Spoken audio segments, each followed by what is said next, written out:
Bismillahirrahmanirrahim. Assalamu alaikum. My name is Hassan and today we are going to enable ruler, grid lines and snap to object feature in Wix website. Before starting work, it's my request, please subscribe my channel. Thank you. Now back to our work.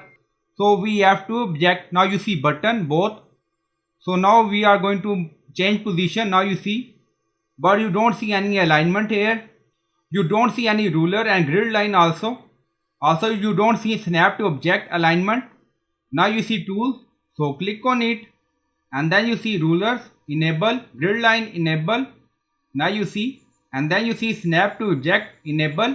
So we enable all three options. Now select. Now you see snap to object. So you can set alignment according to requirement. Now you see alignment with other button object. On top you see ruler, also you see grid line. Now you see. So by using snap to object feature, you can easily align stuff in website page. Now you see. So I hope you like this video. Please like, comment, share, subscribe. Thank you for watching.